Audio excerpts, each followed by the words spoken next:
사랑하는 성도 여러분, 시청자 여러분, 이 시간은 사랑장 10번째 시간입니다. 만약 누군가가 여러분에게 사과는 어떤 과일입니까? 하고 묻는다면 여러분은 아마도 사과는 붉고 단맛 또는 신맛이 나는 과일입니다 등등 사과에 대해 각자가 알고 있는 대로 느낀 대로 설명할 것입니다. 그런데 만약 사랑은 어떤 것입니까? 하고 묻는다면 여러분은 무엇이라 대답하시겠는지요? 사랑은 사과처럼 눈에 보이는 사물이 아니므로 쉽게 설명이 되는 것은 아니고 또 설명하는 사람마다 약간 의견, 뜻들이 다른 거 봅니다. 그러나 이 사랑장 말씀을 잘 들으시는 분들이라면 사랑에 대해 잘 설명하실 수 있을 것입니다.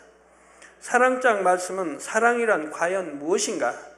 사랑의 참된 의미와 그 개념에 대해 밝히 알려주는 말씀이기 때문이지요. 여러분이 이 말씀을 잘 양식 삼으신다면 마음의 참된 사랑을 이루실 수 있으니 얼마나 감사합니까? 지난 시간에는 사랑은 온유하며 하신 말씀에서 온유함을 이루려면 마음의 악을 벗고 자기를 깨트려 성결되어야 한다 했습니다.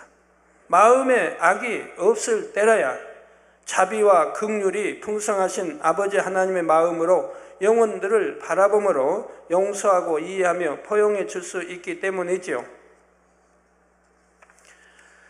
또한 마음이 온전히 성결되어야 성령의 밝은 음성을 들어 영혼들을 푸른 초장으로 쉴만한 물가로 인도할 수 있다 했습니다. 여러분 마음이 온유해지고 또 선의 4단계 또 영으로 온영으로 들어가시면 성령의 밝은 음성 인도 주관을 받기 때문에 제가 늘 남성계 말하죠. 우리 사업하는 또 남성계 성도들이라면 사업하면 불같이 일으킬 수 있어요. 금방 준재벌 되고 또 재벌까지 될 수도 있죠.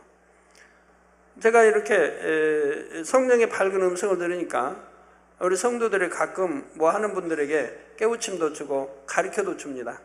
아침에도 말씀드렸지만 그래서 우리 이렇게 재정부장님 제가 힌트를 줬더니 그것으로 또 전문가 50명 중에 1위를 차지했지 않습니까?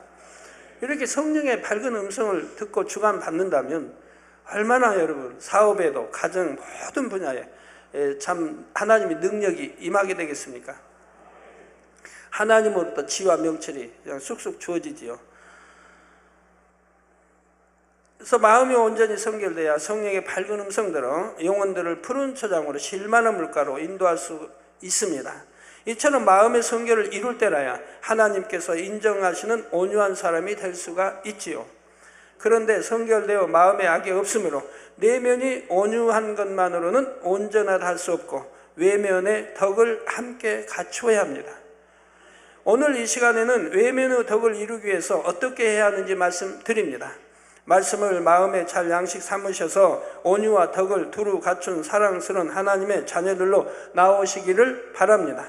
그래서 시편 37편 11절에 오직 온유한 자는 땅을 차지하며 풍부한 화평으로 즐기리로다 말씀하신 대로 장차 천국에서 영원한 복락을 누리게 되시기를 주님의 이름으로 축원합니다.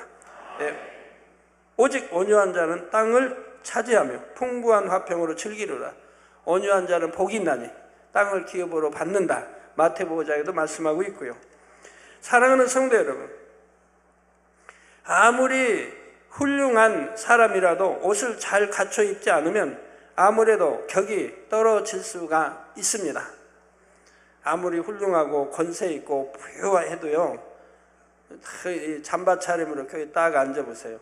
그러면 누가 저분은 그냥 그런가 보다 이렇게 여기죠. 물론 사람은 외면을 보고 취하는 건 아닙니다. 속을 봐야죠.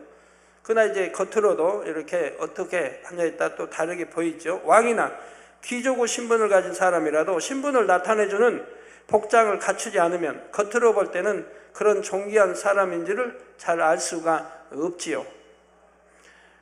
영국에 옛날 학자실 때 보니까 거지 왕자 있지 않습니까? 왕자였는데 밖에 나와서 거지 생활합니다. 누가 왕자로 여깁니까? 거지지. 거지 옷을 입으면 거지가 되는 거예요. 왕자래도.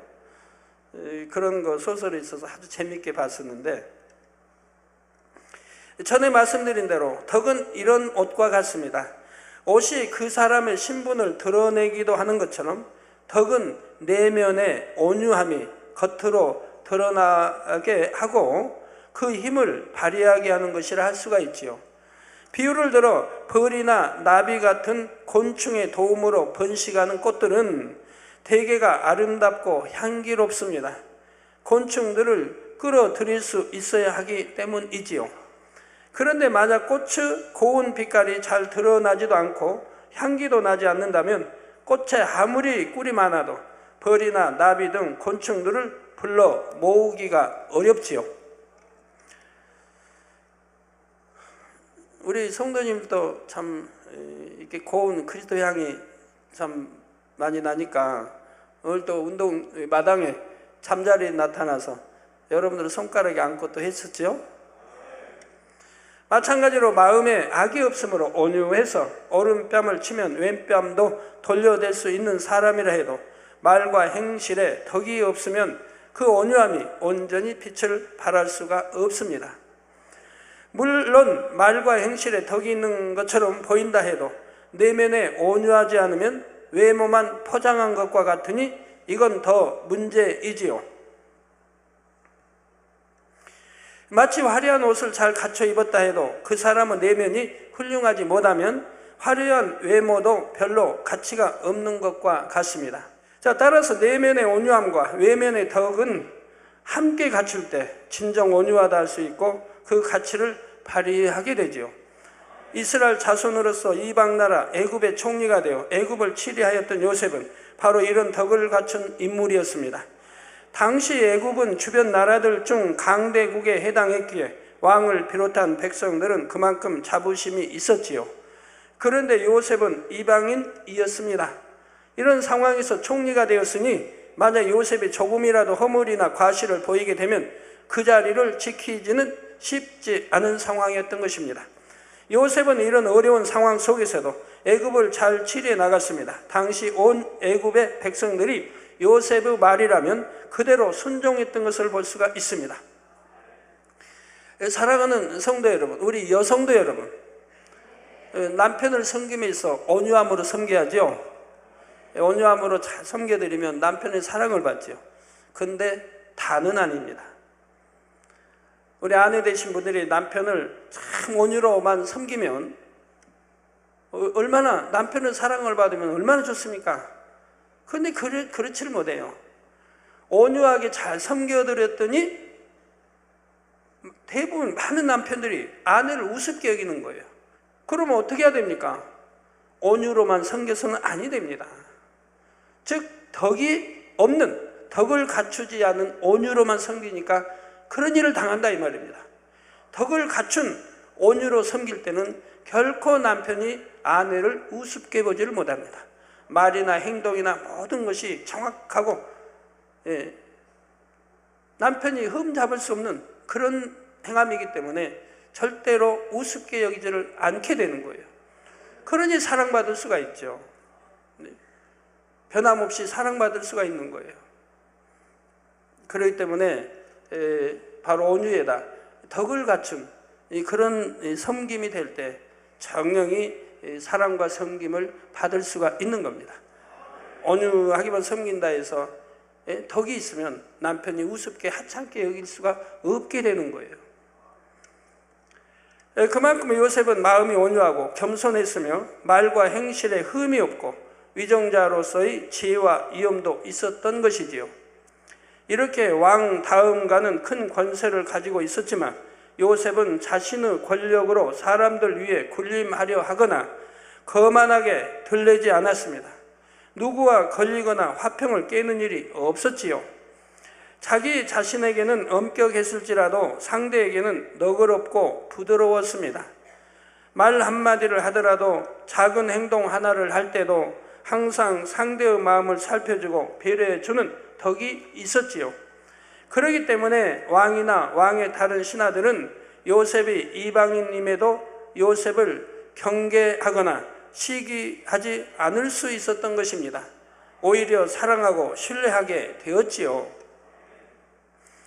설령 상대가 자신에게 악을 행한다 해도 요셉은 넓은 마음으로 상대를 용서하고 포용해 나갔습니다. 이처럼 덕은 자신이 반듯한 언행을 갖추었다 해도 그 기준으로 상대를 판단 정죄하지 않는 넓고 큰 마음이지요. 요셉이 자신을 애굽의 종으로 판 형들이 기근으로 인해 양식을 구하러 자기에게 왔을 때 형들에게 어떻게 행했는지를 보면 이런 요셉의 면모를 더 잘 알 수가 있습니다. 요셉은 자신을 죽이고자 했던 형들이 죗값을 치르게 할 수도 있는 충분한 힘이 권세가 있었습니다. 그런데 요셉은 이때 그동안 당한 고난을 생각하므로 원수를 갚고자 한 것이 아니라 형들이 하나님과의 사이에 죄의 담을 허물 수 있도록 회개할 기회를 지혜롭게 만들어줍니다. 무조건 징계를 한 것도 아니고 무조건 용서하고 품어주기만 한 것이 아니라 하나님의 뜻에 합당하게 형들에게 유익이 되도록 상황을 만들어 갔던 것입니다. 여러분, 이런 영적인 온유와 덕이 있으면 또 하늘의 지위와 명철도 받게 되거든요. 그러니 성령의 밝은 주관, 음성, 인도 주관을 받아서 또 능히 해 나가게 되는 것이고요. 형들은 결국 자신들의 잘못을 뉘우치고 회개하는 모습을 보이지요. 그런데 형들은 애굽의 총리가 되어 자신들의 눈앞에 있는 동생 요셉을 알아보자 두려워 떱니다. 요셉은 이런 형들에게 어떻게 동생인 나를 해하려 할 수가 있었습니까? 하고 따져 묻거나 이제 그 죗값을 치를 각오를 하라고 위협한 것이 아니지요. 창세기 45장 5절에 당신들이 나를 이곳에 팔았으므로 근심하지 마소서, 한탄하지 마소서. 하나님이 생명을 구원하시려고 나를 당신들 앞서 보내셨나이다 하고 오히려 안심시킵니다. 요셉은 형들을 마음에서 온전히 용서했을 뿐 아니라 형들의 마음을 헤아려 감동적인 말로 위로하는 적극적인 선을 행하고 있는 것이지요. 성결되어 마음에 악이 없으므로 원수라도 용서하는 온유한 마음일 뿐 아니라 원수까지도 감동시킬 수 있는 마음 씀씀이와 행함, 곧 외면의 덕을 갖추고 있었다는 사실입니다. 이런 요셉의 마음이 얼마나 진실했는지 창세기 47장 12절에 보면 또 그 아비와 형들과 아비의 온 집에 그 식구를 따라 식물을 주어 공개하였더라 한 대로 요셉은 형들과 그 처자까지도 공개하고 돌보았지요. 요셉의 덕을 겸비한 온유는 기근에 처한 애굽과 그 지경의 많은 생명을 건져내는 힘이었을 뿐만 아니라 아버지 하나님의 놀라운 뜻과 섭리를 이루는 근간이 되었습니다. 이처럼 덕은 마음에 있는 온유함이 외면으로 적극적인 행함으로 나오는 것으로서 놀라운 힘을 발휘한다는 사실입니다.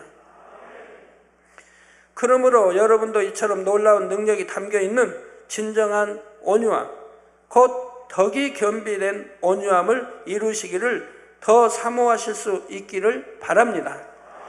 그렇다면 이 덕을 갖추기 위해서는 구체적으로 어떻게 해야 할까요? 먼저 악을 벗고 성결되어야 합니다. 내면의 온유함은 마음의 성결을 통해 이루어진다 했지요. 덕 또한 악을 벗고 성결될 때래야 갖출 수가 있습니다. 지난 시간에 덕이란 반듯하고 위험 있는 것으로 마음이 올바르고 공정하며 도리에 합당히 행하는 것이라 했지요. 이 덕이 있으면 공명, 정대한 기준으로 옳고 그름을 정확히 분별하여 행하게 된다 했고요. 자, 이런 덕을 이루기 위해서는 마음 자체에 악이 없어야 하는 것입니다. 물론 성결되지 않았다 해도 잘 훈련된 교양 가운데 혹은 타고난 마음 그릇이 크므로 덕스런 행함이 나올 수도 있습니다. 그러나 진정한 덕은 악이 없고 선한 마음, 진리를 쫓는 마음에서 우러난 것일 때라야 참되다 할 수가 있지요. 그렇지 않으면 오히려 덕스런 행함에 대해 자신만의 틀을 만들게 되기도 합니다. 그것으로 다른 사람을 판단, 정죄하기도 하지요. 따라서 덕을 갖추려면 반드시 성결되어야 하는데, 성결되는 만큼 성령의 음성을 들어서 진정 덕스러운 행함이 무엇인지 각 상황 속에서 주관을 받아 나가게 됩니다. 그런데 이런 덕이 있는 말과 행실을 온전히 이루려면 단순히 마음에 크고 굵직한 악의 뿌리들을 뽑아버리는 것만으로는 충분하지 않습니다. 데살로니가전서 5장 22절에 악은 모든 모양이라도 버리라 말씀하셨고, 마태복음 5장 48절에 그러므로 하늘에 계신 너희 아버지의 온전하심과 같이 너희도 온전하라 말씀하셨습니다. 이 말씀처럼 내면에 악이 없을 뿐 아니라 말과 행실, 몸가짐 등 외적인 모습도 흠이 없어질 때 많은 사람이 깃들일 수 있는 온유함을 이루게 됩니다. 그렇기 때문에 단순히 미움, 시기, 질투, 교만, 혈기 등 악을 벗어버리는 차원에 머물러서는 안 되죠. 그렇기 때문에 단순히 미움, 시기, 질투, 교만, 혈기 등 악을 벗어버리는 차원에 머물러서는 안 되죠. 말씀을 듣고 불같이 기도하는 가운데 성령의 주관을 받아 세세한 몸의 행실들까지도 온전히 벗고 진리의 행실들로 채워 나가야 합니다. 그러면 몸의 행실이란 무엇입니까? 로마서 8장 13절에 보면 너희가 육신대로 살면 반드시 죽을 것이로되, 즉 육의 신앙생활은 반드시 죽습니다. 살질 못해요. 영생할 수가 없어요. 그래서 너희가 육신대로 살면 반드시 죽을 것이로되 영으로서 몸의 행실을 죽이면 살리니? 라고 말씀합니다. 영으로 읽은 만큼 몸의 행실이 온전해지지 않겠습니까? 여기서 몸은 단순히 사람의 신체를 말하는 것이 아닙니다. 영혼육 교육 말씀을 통해 증거한 바 있는데, 여기서 몸은 영적인 의미의 몸으로서 영, 곧 진리가 빠져나가 버린 상태의 사람의 몸을 의미합니다. 그러니까 완전히 육의 마음, 육의 생각, 육의 행함이 나오는 거죠. 여러분, 진리를 듣고 기도하고 찬양하고 말씀 삶 수년을 들어도 어떤 사람을 보면 말도 육이요, 행동도 육이요, 이렇게 유구 신앙생활 하는 사람들을 많이 볼 수 있지 않습니까?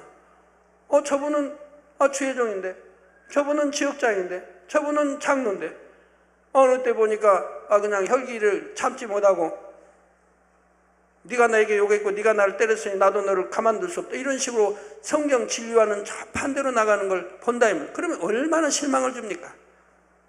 장로이기 때문에 더 영으로 진리로 더 오래 했고 더 위에 있기 때문에 오히려 진리 말씀대로 행하고 낮아지고 섬기고 오른밤 때리면 왼밤까지도 대줄 수 있는 이런 장로님이기를 성도님들은 원하는데, 아니고 오히려 반대라 이 말입니다.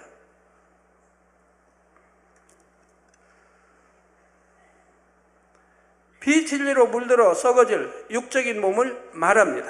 그리고 몸의 행실이란 사람이 육으로 변질된 후에 몸 안에 가득 담겨있는 비진리를 쫓아 나오는 행실을 의미하지요. 제가 어떤 분에게 육신의 생각이란 무엇인가 비유대로 간단히 설명한 적이 있는데요. 사택에서도 설명한 적이 있고, 예를 들어 육신의 생각과 영의 생각에서 그 간단한 것도 분별을 못하는 분들이 있어요. 그래서 아주 간단한 예를 하나 제가 준 적이 있는데요. 자, 예를 들어봐요. 어떤 사람이 지금 A와 B라는 사람이 있는데, A라는 사람이 B라는 사람을 향하여 막 삿대질을 합니다. 막 그냥 혈기 막 해가지고 막 신경질을 내고 화를 내고 막 주먹이 그냥 왔다 갔다 합니다. 때리진 않아도. 그럼 이걸 본 C라는 사람이 야, 저 A라는 사람은 무섭다. 혈기도 많고 대단히 아주 악하고 아주 못됐다, 이렇게 만약에 분별 그렇게 판단한다고 하면, 또 정죄가 나오죠. 판단했으니까 악하다 정죄하지 않습니까? 악한 사람으로. 못됐다 정죄하지 않습니까? 이게 판단이 나오면 정죄가 따르게 됩니다. 그럼 영의 사람은 어떻게 볼까요? 영의 사람은 절대로 판단 정죄하지 않습니다. 왜요? 지금 이 사람이 혈기내고 욕하고 이렇게 할지라도 지금 이 B라는 사람이 어떻게 A에게 대해서 행동하고 말했는지를 모르지 않습니까? 내가 보지 않았으니까, 처음부터 보지 않았으니까 모른다 이 말. B라는 사람이 예를 들어 A라는 사람에게 막 어떤 사기를 쳤는지, 도적질을 했는지, 아니면 속였는지, 아니면 먼저 욕을 하고 막 혈기를 냈는지 모르지 않습니까? 그 한쪽만 보고 이 사람 악하다 판단하면 되겠습니까? 양쪽의 말을 다 들어보고 분별해야 하는 거죠. 그렇지 않고 내가 판단하고 정죄하면 그게 육신의 생각이고 악이라 이 말입니다. 영의 사람들은 그렇게 하질 않는다 이 말입니다. 양쪽을 분명히 듣고 분별하기 전에는 말할 수가 없다 이 말입니다. 그러니까 영의 사람은 죄를 짓지 않는다 이 말입니다. 하나님 앞에 뭘 봐도 들어도 죄를 짓지 않는 것이라 이 말입니다. 그러니 얼마나 좋아요. 육의 사람은 그저 보는 것, 듣는 것, 말하는 게 다 죄만 짓고 있어요. 일방적으로 판단하고 정죄하고 자기가 하나님이 되어 있으니까. 판단하고 정죄하면 자기가 재판장이 되었다. 즉 재판장은 한 분 홀로 하나님이신데 자기가 재판장이 되었으니 얼마나 교만한 겁니까? 그러나 영의 사람은 내가 듣고 본 바 아닐 때는 절대 판단 정죄하지 않는다 이 말입니다. 이해가 되시는지요? 그러니까 육신의 생각이 동원이 안 된다 이 말이에요. 영의 생각만 동원됩니다. 그러니까 하나님과 죄의 담을 만들지 않는 거예요. 죄를 짓지 않는 거예요. 그러니까 영으로 들어가면 회개할 게 별로 없는 거예요. 회개할 게.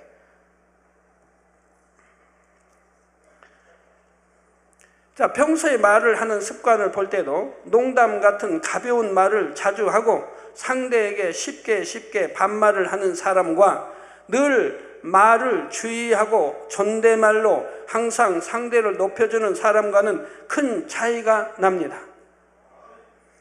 이런 언행은 마음이 성결되어 악이 없을수록 상대를 사랑하고 섬기는 마음을 이루는 만큼 나와지게 되는 것이지요. 곧 성결되어 악이 없을수록 이런 말과 행실이 나오게 되는 것입니다. 이때 몸의 행실에는 명백한 죄를 범한 것뿐만 아니라 온전하지 않은 행실들도 모두 포함됩니다. 예를 들어 어떤 사람은 어떤 악의가 있는 것은 아닌데 말투가 딱딱하고 퉁명스러운 경우가 있습니다. 주님을 영접하고 마음의 악은 버렸다 해도 아직 육에 거했을 때의 흔적이 남아 있으므로 다정다감하기보다는 무뚝뚝한 성격이 말투에 나타나는 것이죠. 또 어떤 분들은 세상 풍조에 물든 것 같은 옷이나 단정하지 못한 옷, 혹은 때와 장소에 부적절한 차림을 하는 경우도 있습니다. 외모와 옷차림에 관심을 두지 않는다거나 육에 있을 때의 옷 입는 습관을 그대로 가지고 있는 것입니다. 물론 이런 것들은 사소해 보일 수도 있지만 똑같이 온유한 사람이라도 이처럼 세세한 분야까지 잘 갖추어진 사람은 보는 사람들로 하여금 참 단정하다, 기품이 있다 등등 칭송을 받게 되고 신뢰를 받게 되지요.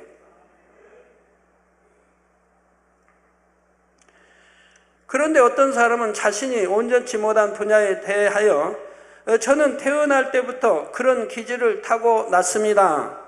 자라나면서 그런 행동이 이미 몸에 배어서 어쩔 수 없습니다 하고 말하기도 합니다. 그러나 덕을 갖춰 나간다는 것은 결국 하나님의 자녀로서 하나님의 형상을 닮아 우리 주님의 교양을 이뤄 나가는 것이지요. 주님의 교양을 이룬 사람이라면 얼마나 많은 사람에게 감동을 주겠습니까? 말 한마디를 해도 상대에게 감동이 될 것입니다. 에베소서 6장 4절에 또 아비들아 너희 자녀를 노엽게 하지 말고 오직 주의 교양과 훈계로, 즉 진리의 말씀으로 훈계로 양육하라 말씀한 대로 설령 책망을 한다 해도 상대를 낮게 보거나 무시함으로 하는 것이 아니라 존중하는 마음으로 선한 지혜로 깨우쳐 주지요. 어제 여성계에서 이렇게 오셔서 한 분이 그런 말씀합니다. 당회장님, 뭐 세 달만 봐도 그냥 은혜가 된대요. 너무 은혜가 되고 감동을 받는데요. 근데 이번에 이웃나라에서 온 이제 목회자들 공항 배웅하는데 이제 그분들이 많이 울고 했죠. 근데 거기에 뭐 이미경 두 목사님이 오셨더래요. 그래서 이 성도님들이 이렇게 자리에 권하고 앉으시라고, 이게 안 앉는다고, 그도 앉으시라고 하니까 이미영 목사님이 동생인 이미경 목사님에게 존댓말로 그런 목사님 앉으시죠. 앉으셔도 뭐 되지 않을까요? 같은 그런 표현. 앉으시죠는 명이니까 안 되고 앉으셔도 되지 않을까요? 성도님, 이런 표현 대화를 한 걸 들은 거예요. 어떻게 언니가, 육으로 보면 언니가 동생에게 깍듯하게 존댓말을 쓰며 또 목사님 하는지, 목사님 하면 깍듯하게 그냥 반말로 할 수 있는데, 아니 동생아, 아니면 미경아, 아니면 이 미경 목사 그냥 앉지라고 할 수 있는데 어쩌면 그렇게 중심에서 존경하는 마음으로 그렇게 말과 행함이 나올 수 있는가? 너무너무 은혜를 받았다고 저희가 알려주시는 거예요. 당회장님은 참 행복하시겠습니다. 행복하지요. 어찌 행복하지 않겠습니까? 생각만 해도 행복한데 보면 더 행복하지요. 제3자가 볼 때도 은혜롭지 않습니까? 가족이라 해도 그렇습니다. 같은 형제간이라도 존경해주고 전대해주고 이렇게 참 섬길 수 있는 동생은 언니 오빠는 또 동생을 이렇게 섬길 수 있는 마음이 된다고 하면 얼마나 행복하겠습니까? 부모는 자식을, 자식은 부모를 마찬가지입니다. 중심에서 영으로 섬길 수 있다면 그 가정은 천국인 것이죠. 덕이 있는 사람은 바로 이런 작은 분야들이 다르기 때문에 많은 사람들이 깃들기를 원하고 안겨오는 것입니다. 사랑하는 성도 여러분, 덕을 갖추기 위해서는 다음으로 마음 됨됨이를 좋게 바꾸어 나가야 합니다. 덕은 마음이 크고 넓으며 긍휼과 자비가 있는 것이라 했습니다. 마음 됨됨이라는 것은 마음 그릇의 크기를 의미합니다. 마음 됨됨이가 좋을수록 그릇의 크기가 큰 것이지요. 이 마음 됨됨이에 따라 어떤 사람은 자신이 해야 할 것 이상을 해내게 됩니다. 반면에 어떤 사람은 해야 할 일만을 잘 해내거나 자신이 해야 할 만큼도 못 해내는 경우도 있죠. 그런데 똑같은 마음, 그릇을 가졌다 할지라도 각 상황 속에서 얼마나 마음을 넓혀서 사용하는 것에 따라 마음 됨됨이는 달라지게 됩니다. 다 같은 그릇인 것 같아도 아니죠. 그릇의 크기가 다 다릅니다. 사람 마음에 덕, 행실 모든 게 다르고 그릇이 다 사람마다. 여러분이 우리 남성들 그릇이 커봐요. 그리고 다 영으로 들어가 성결되고 그러면 하나님이 마음껏 부어줄 수 있는 거예요. 그릇이 크니까 마음껏 부어주고 그릇이 적으면 부어도 담을 데가 없어요. 이거 정확합니다.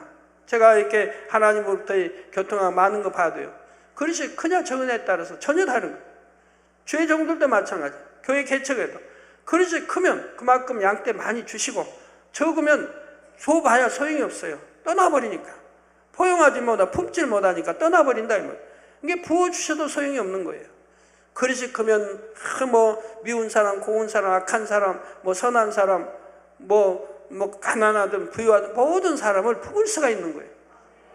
그러니까 날로 부응할 수가 있죠. 이 그릇이 크냐? 물질의 축복 마찬가지. 우리 남성들 물질의 축복도 마찬가지. 그릇이 크면 큰 대로 크게 받는 거고 적으면 하나님이 주고 싶으셔도 적으니까 그거밖에 못 받는 거예요. 그래서 큰 분은 그냥 알 수가 있죠. 그릇이 큰 분은 그냥 알 수가 있습니다. 그래서 저분은 지금은 연단을 받는다 할지라도 1년 후에, 반년 후에, 1년 후에는 크게 축복을 받겠구나 하는 것을 그냥 분별할 수가 있습니다. 그릇이 크니까요. 근데 그릇이 적으면 아무리 가르쳐주고 손에 쥐어줘도 또 뭐 비유 들어주고 간증해줘도 소용이 없는 거예요. 받을 그릇을 키우질 않으니까 줄 수가 없는 거예요. 자, 덕이 있는 사람은 마음을 크고 넓게 쓰기 때문에 자신이 당연히 해내야 할 것, 그 이상을 해내는 마음 됨됨이입니다. 빌립보서 2장 4절에 보면 각각 자기 일을 돌아볼 뿐더러 또한 각각 다른 사람들의 일을 돌아보아 나의 기쁨을 충만케 하라 말씀하셨지요. 이 말씀처럼 자신의 일뿐만 아니라 주변 사람들의 일도 돌아봐 주고 살펴주는 것입니다. 이런 마음 됨됨이는 자신이 모든 상황 속에서 얼마나 마음을 넓혀 쓰는가에 따라 달라지므로 꾸준한 노력을 통해 변화시켜 나갈 수가 있습니다. 자신의 일만 돌아보기에도 급급한 좁은 마음을 구체적으로 기도하며 성령의 도우심 가운데 다른 사람들의 일과 형편까지 고려해 주는 넓은 마음으로 바꿔 나가면 되지요. 예를 들어 선교회 안에는 많은 기관장님들이 있고 한 지역 안에는 조장님들과 구역장님들이 있습니다. 어떤 분들은 자신이 맡고 있는 기관이나 조, 구역의 일만을 잘 감당해 나갑니다. 물론 자신에게 맡겨진 사명을 잘 감당하는 것은 참으로 감사한 일이죠. 그런데 어떤 분들은 내 기관이나 조, 내 구역의 일을 잘 살필 뿐 아니라 내가 속해 있는 선교회 전체, 지역 전체를 염두에 두고 살펴나갑니다. 때로는 전체를 위해 자신의 유익을 구하기보다 양보하고 희생하기도 하지요. 기관원들이 마음을 모아 선교회 전체를 섬겼을 때 후에 오히려 더 큰 축복을 받았다고 간증하는 경우들도 있는 것을 봅니다. 요셉도 애굽의 종으로 팔려가기 이전에는 온실의 화초처럼 곱게 자라났기에 집안 전체를 돌아본다거나 형들의 처지나 마음까지 헤아리지 못했지요. 그러나 애굽의 종으로 팔린 이후 연단을 통해 변화되었던 것을 볼 수가 있습니다. 종으로 있을 때나 감옥에 갇혀 감옥을 관리하는 사명을 맡았을 때나 철저히 낮아져서 자신에게 맡겨진 일을 충성되이 감당하는 마음이 되었습니다. 그래서 점점 그릇을 크게 이렇게 키워갔다 이 말입니다. 그러니까 모든 사람을 품을 수가 있다 이 말이에요. 나에게 악하게 하는 사람도, 내게 욕을 하고 찌르는 사람도 다 품을 수가 있다 이 말이에요. 그러니 사랑을 받을 수가 있고 인정을 받을 수가 있고, 장차 하나님이 애굽의 왕 다음가는 그런 직위로 올릴 수가 있었다 이 말이에요. 그릇이 조그맣다면 어떻게 하겠어요? 그릇이 그렇게 크니까 자기 모든 자기를 죽이려고 하고 또 종으로 팔았던 형들과 그 가족까지도 다 포용해 끌어안는 걸 본다 이 말입니다. 무슨 감정을 갖는 것도 아니고 미움을 갖는 것도 아니고 서운함을 갖는 것도 아니고. 자, 이게 얼마나 큰 그릇입니까? 얼마나 여러분 좋습니까? 이런 그릇. 이런 그릇이 된다면 얼마나 좋아요. 우리 장로님들이 이런 그릇이 되어야지요. 우리 주회종님들은 말할 것도 없고요. 그릇을 키워봐요. 하나님이 그 큰 그릇 안에 채워주시길 원하시지. 그러면서 조직 전체의 곳곳을 돌아볼 수 있는 마음과 다른 사람의 마음까지 살필 수 있는 안목을 갖게 되었던 것입니다. 아버지 하나님께서는 이 모든 일을 잘 아셨기에 요셉이 애굽의 총리가 될 것을 대비하여 이런 기반을 이루게 하셨던 것입니다. 저도 참 항상 방 안에 가만히 있으면서도 우리 전체 죄종 내이족을 살피고 성도를 살피고 많은 환자들을 마음에 품고 가고 있고, 그리고 해외 선교사들까지, 해외 많은 이들까지 마음에 품고, 해외 그 많은 치교회까지 마음에 품고 갑니다. 일사불란하게 잘 흐르도록, 이렇게 흘러가도록 품고 간다 이 말입니다. 그게 쉬운 것 같지만 결코 쉬운 일이 아니되 품고 간다 이 말입니다. 하나님이 도우시고 주님이 도우시고 성령이 도우시니 능히 또 해내는 것이고요. 이처럼 악이 없는 온유한 마음에 이런 마음 됨됨이를 이룬다면 다양한 사람이 속해 있는 큰 조직도 능히 살피고 다스려 나갈 수 있죠. 주변까지도 두루 살피며 적극적으로 선을 행해 나감으로써 사람들을 이끌어 나갈 수 있는 것입니다. 여러분 모두도 이처럼 넓고 큰 마음 됨됨이를 일궈 나가시기 바랍니다. 우리 남편 되신 분이 그런 마음이 되면 아내 된 분이 얼마나 참 존경하고 사랑하겠고, 자녀들도 마찬가지고요. 아내 된 분도 그런 마음이 되면 얼마나 남편의 사랑을 받고 자녀들의 존경과 사랑을 받을까요?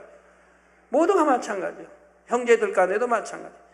큰 오빠, 큰 언니가 마음 큰 그릇으로 동생들을 포용하면 얼마나 동생들이 행복하겠고, 또 동생들도 언니, 오빠를 다 큰 거 품으면 얼마나 행복하겠고, 다 마찬가지. 이웃도 마찬가지입니다. 이웃도 다 품으면 얼마나. 저희 사택에 옛날에는 제가 철야 금요철에 끝나 집에 가면 꼭 경찰차들이 순회를 돌아요. 사택이니까 항상 밑에 순회를 돌고 이렇게 하더라고요. 근데 요즘에는 볼 수가 없어요. 경찰차를. 사택 주변에서 신학교에서부터 볼 수가 없어요. 왜? 너무 믿어버리니까. 사택을 너무 믿고 사택은 너무 안정돼 있고 사택 주변이 도둑 강도가 없이 다 된다는 것을 믿으니까 이제는 순찰할 필요가 없어요. 그래서 사택 주변에서 강도 도둑 있단 말 들을 수가 없어요. 그렇게 깨끗하게 다 정화가 됐지요. 저희 사택은 이방인들이 참 많이 와요. 와서 커피 한 잔 주세요. 그 공원에 마당에 그 벤치에 앉아서 놀다 가신 분들이 많아요. 이방인들이. 그 단골 손님도 많아요. 커피 단골 손님, 음료수 단골 손님. 와서 우리 안전팀에 커피 한 잔 주세요. 또 음료수 주세요. 해서 한 잔씩 들고 가신 분들이 많아요.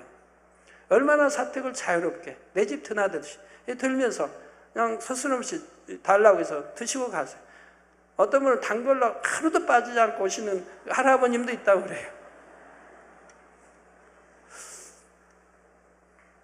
그 많은 분들이 와서 쉼을 갖고 마당에서 벤치 앉아서 사택 마당에 벤치 앉아 쉬고, 그리고 또 음료수도 이렇게 또 커피도 한 잔씩 들고 가시니 얼마나 좋아요. 사택이 참 평안한가 봐요. 자, 그래서 많은 영혼들에게 유익을 주며 무수한 영혼들을 품어나가는 큰 그릇이 되시기를 주님의 이름으로 축원합니다. 사랑하는 성도 여러분, 이처럼 내면의 온유함과 외면의 덕을 겸비하여 온전한 온유함을 이루면 어떤 축복을 받게 될까요? 마태복음 5장 5절에 온유한 자는 복이 있나니 저희가 땅을 기업으로 받을 것이며 말씀하시고, 시편 37편 11절에 오직 온유한 자는 땅을 차지하며 풍부한 화평으로 즐기로다 하신 대로 땅을 받게 됩니다. 자, 그런데 여기서 땅을 받게 된다는 것은 이 세상의 땅을 얻게 된다는 의미가 아닙니다. 여기서 땅은 영적인 의미의 땅으로 천국의 처소를 뜻하며, 땅을 기업으로 얻게 된다는 것은 장차 천국에서 큰 권세를 누리게 된다는 의미이지요. 이 세상에서도 권세가 있는 사람들에게는 많은 사람들이 따르게 됩니다. 그런 것처럼 온유한 사람은 천국에서도 많은 사람들이 사모하고 따르게 되죠. 이 세상에서는 권세 이러면 다 흩어져 버리고요. 하늘나라 그 권세는, 참 온유한 이 주어진 권세는 영원히 가는 것이니까요. 온유한 사람은 아버지 하나님의 마음으로 영혼들에게 힘을 주고 은혜를 끼치며 구원으로 인도합니다. 그렇기 때문에 온유함이 승할수록 더 많은 영혼들이 깃들게 되고 더 많은 영혼을 구원으로 인도할 수가 있지요. 따라서 온유한 사람은 장차 천국에서 큰 권세를 누리게 되며 그만큼 넓고 큰 땅, 곧 천국의 처소를 기업으로 받게 되는 것입니다. 이 땅에서도 큰 부와 명예, 권력이 있는 사람에게는 권세가 따르고 많은 사람이 따르기도 합니다. 그러나 가지고 있던 것을 잃어버리면 대부분 권세도 잃게 되는 것을 봅니다. 따르던 많은 무리가 떠나버리고 말지요. 그러나 온유한 사람에게는 따르는 권세는 이런 세상의 권세와는 다릅니다. 사라지거나 변하는 일이 없지요. 이 땅에서는 많은 사람들의 인정과 칭송을 받으며 영혼이 잘된 만큼 범사가 잘되는 축복을 받게 됩니다. 천국에서도 세세토록 아버지 하나님의 큰 사랑을 받으며 무수한 영혼들에게 존경과 칭송을 받게 되고 사모함의 대상이 되죠. 우리 성도님들 가운데는 참 구제 참 많이 하는 분들 많습니다. 구제 왼손이 하면 오른손이 모르게, 오른손이 왼손이 모르게 구제하는 분들이 의외로 많아요. 근데 그분들이 내가 구제했습니다 하는 거 아니에요. 다른 분들이 통해서 자꾸 들으니까 제가 알죠. 제게 이름이 기억되려면 쉬운 게 아니거든요. 그런데 하도 듣다 보면 기억이 돼요. 하도 듣다 보면. 다른 분들이 이렇게 구제하고 또 찬조해 줬어요. 이렇게 어려운 분들 구제했어요. 하고 같은 이름이 자꾸 제게 들리니까 그분을 기억하게 된다 이 말입니다. 근데 그런 분들이 의외로 많아요. 얼마나 감사한지. 우리 초대교회로 닮아가고 있지 않습니까? 초대교회. 내가 있으면 너나주고 더 있으면 또 너나주고 이러면서 가시는 분들이 얼마나 많이 있어요. 자, 결론을 말씀드립니다. 사랑하는 성도 여러분, 마태복음 20장 25절 28절에 보면 예수님께서는 영적으로 어떤 사람이 큰 사람인지를 말씀해 주십니다.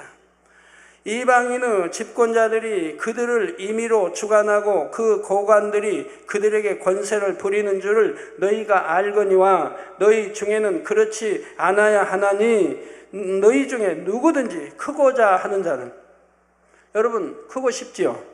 크고 싶습니까? 아니면 적고 싶어요? 우리 장로님들 크고 싶지요? 누구든지, 너희 중에 누구든지 크고자 하는 자는 너희를 섬기는 자가 되고 너희 중에 누구든지 으뜸이 되고자 하는 자는 너희의 종이 되어야 하리라. 크고 싶으면 섬기시라 이 말입니다. 그리고 으뜸이 되고 싶으면 종이 되라 이 말입니다. 그러면 하나님이 으뜸이 되게 해주시고, 하나님이 높여주신다 이 말입니다. 우리 주님도 동네 북이 되셨어요. 그냥 대제사장이 때리지, 제사장이 때리지, 주먹으로 때린다는 게 아니고 말로 때리고 그냥 행동으로, 주먹으로 때리는 건 아니지만 뭐 십자가 칠 때는 뭐 주먹으로 종들에게도 맞았지만 뭐 서기관이 때리지, 바리새인이 때리지, 제사장들이, 아니 또 장로들이 때리지, 온통 그냥 주님 때리기만 합니다.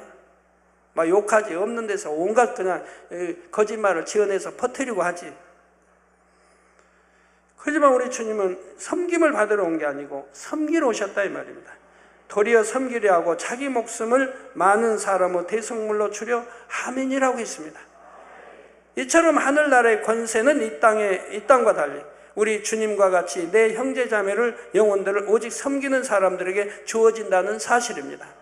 그러므로 여러분 모두는 진정 겸손하고 낮아서 지극히 작은 소자라도 품어주고 섬기는 온유한 마음을 소유하시기 바랍니다. 우리 주님도 그렇게 섬기셨고 희생하셨기 때문에 만왕의 왕, 만주의 주가 되신 것입니다. 영적인 온유함은 악이 없는 온유한 마음과 다른 사람들을 포용하고 다스릴 수 있는 덕을 함께 갖춘 것이라 말씀드렸습니다. 내면의 온유함과 덕을 이루기 위해서는 마음에서 악은 모양이라도 벗어버리고 성결되며 말과 행실의 온전함을 이루어 나가야 한다 했지요. 이런 온유함을 이루면 장차 천국에서 넓은 땅, 곧 좋은 처소를 기업으로 얻게 되며 큰 권세를 누리게 된다 했습니다.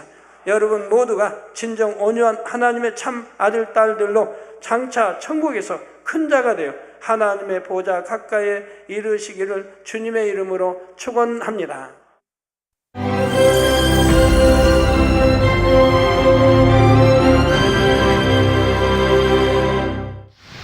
할렐루야. 전능하신 사랑의 아버지 하나님, 이 시간 기도 받는 모든 성도님들 위해 안수하여 주옵소서. GCN 방송 시청자들이 인터넷과 화상을 통해 기도받는 지교회와 지성전 그리고 전세계 하나님의 자녀들 위에도 시공간을 초월하여 역사하여 주시기를 원합니다. 믿어지는 믿음을 주시고 부정적인 생각과 의심의 세력을 물리쳐 주옵시며 모든 시험 환난도 물리쳐 주옵소서. 머리부터 발끝까지 오장육부, 뼈, 마디마디, 온몸의 신경, 조직, 세포 등 아픈 곳마다 성령의 불로 태우시고 근본의 빛으로 역사하여 주옵소서. 예수 그리스도의 이름으로 명하노니 원수마귀 사단 모든 질병, 균, 연약함아 물러가라. 빛이 여임하라. 모든 불치, 난치병도 성령의 불로 태워 깨끗하게 역사하여 주옵소서. 말라리아를 비롯한 모든 풍토병도 물리쳐 주옵소서. 감기, 기침, 열, 몸살, 독감 등 각종 유행성 질병도 다 물러가라. 어떠한 유행성 질병, 균도 틈타지 않게 지켜 주옵소서. 위암, 폐암, 간암, 유방암, 자궁암, 대장암, 피부암 등 각종 암과 에이즈, 백혈병, 뇌졸중, 고혈압, 저혈압, 심장병, 폐병, 위장병, 당뇨, 부인병, 피부병, 갑상선 질환과 모든 염증도 깨끗게 하여 주옵소서.